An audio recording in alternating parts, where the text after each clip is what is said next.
Chairman! Opo! Chairman! Opo! No, wala po kasi yung baby ko.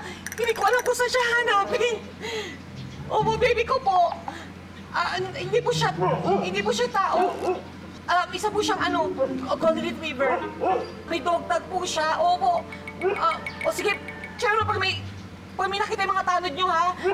Paki-ano na lang. Hindi. Don't call me. I'll call you, okay? Sige, Chairman. Miranda? Miranda? Miranda! Miranda! Miranda! Miranda! Kain ka lang dyan, ha? Huwag kang maingay. Ang cute-cute mo naman kumain. Ang takot-takot chuchu. Sinasabi ko nga ba? Hindi ka ba pagkakatiwalaan? Ibalik mo sa kanya si Miranda! Hindi! Hindi ko siya makukuha! Lumayas ka dito! Lumayas na mamamahay ko!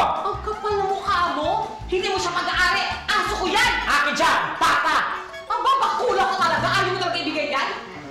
Ayaw! Ibalik mo sa akin yan! Ibalik mo sa akin yan! Ah! Aray! Magsilayas kayo mga hayop! Hayop! Hayop! Mas hayop ka! Mas hayop ka! Nakaw! Hayop! Ang kapal ng mukha mo! Mas makabalaw ka!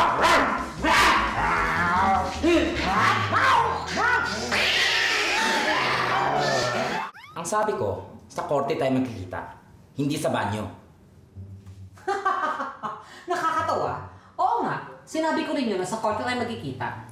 Kaya nga, anong ginagawa mo dyan? Umuro ka nga, dyan ako. Nauna ako sa gripong to, doon ka maghugas.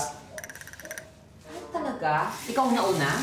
Nakita mo diba? Oo nga, kaya nga, ikaw umalis dyan. Sumusobra ka lang. Sino matatama sa Satanas, ha? Talaga lang, ah?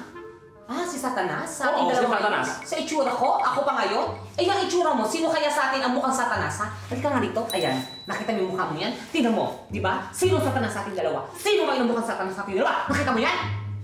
Sumusobra, maldita ka talaga. Ikaw, ha? Yung bunganga mo, ang ugali mo, basura. Yan. Yung mahugas mo, bisa mo yung gulat. Ugali. Talaga? Ako ang hinugasan mo? Bakit hindi yung mukha mong marumi ang hugasan mo? Ganito. Yan, ganito. Yan, sige. Yan, sige, hugas mo yung mukha mo. Di ba? Ano ngayon nakuha mo, ha? Sino ang sa ating dalawa ngayon? Ang mukhang sabo? Hoy, ang ginagawa niyo dito? Bawal lalaki dito. Ang sabi mo? Nagpanting ang mga tainga namin sa narinig namin, Dear Uge. Yes po, may iisa pala kami ng problema ni Monique. Lagi kaming napagkakamalang mga bakla. Kahit na mga totoong babae kami. Basta, bawal lalaki dito. Mga babae nga kami, hindi kami mga lalaki. Ewan ko sa inyo, lumabas na kayo. Bawal bakla dito. Bakla pala, ha? Bawal nga bakla dito.